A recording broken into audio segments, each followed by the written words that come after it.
Ketika kita pergi ke warung atau Indomaret, kita akan menemukan begitu banyak barang-barang yang di satu sisi mempunyai kegunaan buat hidup kita, katakanlah Indomie, roti, dan segala macam yang berguna untuk mengenyangkan perut kita. Tapi di saat yang bersamaan, barang-barang tersebut juga dilabeli dengan angka-angka tertentu yang disebut dengan harga. Nah, perbedaan angka-angka ini, perbedaan harga-harga di antara barang-barang inilah yang mencerminkan perbedaan nilai-nilai yang terkandung di masing-masing barang. Ini yang kemudian Marx sebut sebagai komoditas sebagai keanehan yang akan kita bahas mengenai komoditas dan peran gandanya.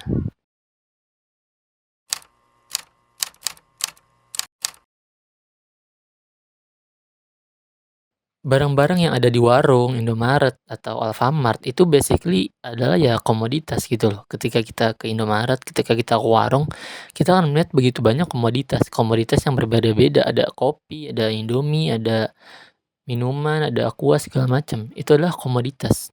Karena komoditas itu adalah apapun yang diproduksi untuk dijual belikan. Nah, kalau kata Marx, komoditas bila dilihat dari tempatnya, pertama-tama adalah suatu objek atau benda yang berada di luar kita, sesuatu yang karena sifat dan caranya dapat memuaskan kebutuhan manusia. Tidak menjadi soal apakah sifat kebutuhan tersebut berasal dari perut ataupun fantasi. Jadi, komoditas itu tidak sebatas barang-barang yang memuaskan kebutuhan yang berasal dari perut kita, tapi juga yang memuaskan fantasi kita, katakanlah buku-buku gitu, atau bisa dibilang Netflix, Disney Plus itu adalah komoditas karena dia memuaskan kebutuhan fantasi kita. Sehingga tidak menjadi soal kalau kata Marx bahwa sifat kebutuhan itu hanya sebatas kebutuhan untuk mengenyangkan perut gitu, tapi juga untuk memuaskan fantasi kayak Netflix, bioskop pun bisa dibilang adalah komoditas karena dia memuaskan kebutuhan fantasi kita.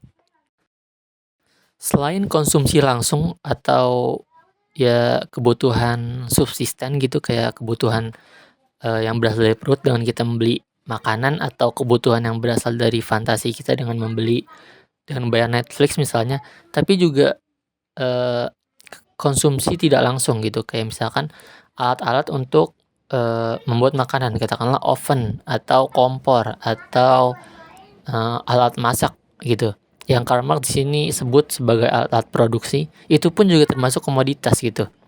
Karena ya dia adalah alat-alat yang berguna untuk kehidupan kita, bisa kita gunakan untuk memproduksi barang yang baru, walaupun mungkin tidak secara langsung kita konsumsi gitu, karena kita mengonsumsinya dengan cara menambahkan nilai pada barang tertentu gitu.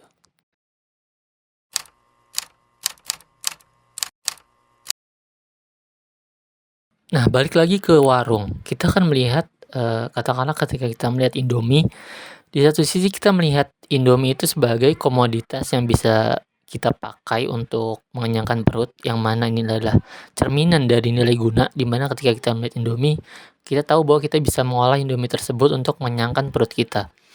Di satu sisi, dengan label harga yang tertera di Indomie tersebut, mencerminkan bahwa Indomie tersebut mempunyai nilai, yaitu adalah nilai tukar, di mana dengan harga katakanlah 3.500, itu adalah nilai tukar dari Indomie, di mana semua orang bersedia untuk menukar barang-barang yang dia punya yang seharga dengan 3.500 dengan Indomie. Kita bisa menukarkan komoditas dengan nilai-nilai tertentu dengan komoditas lain yang seolah-olah nilainya itu setara dengan barang yang kita punya.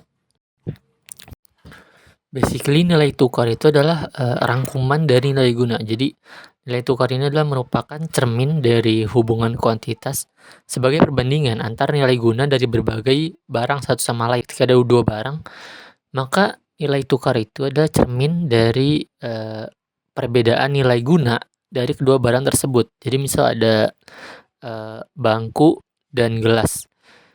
Kedua barang tersebut kan mempunyai nilai guna yang berbeda. Nah, nilai tukarnya ini yang merupakan cermin dari hubungan kuantitas, itu ya mencerminkan perbandingan nilai guna yang berbeda dari bangku dan gelas. Makanya harga bangku itu lebih mahal dan harga gelas lebih murah. Nah, tapi apa yang kemudian menentukan bahwa katakanlah harga permen gitu, 1.000 dapat 2, tapi kenapa harga Indomie satunya itu 3.500.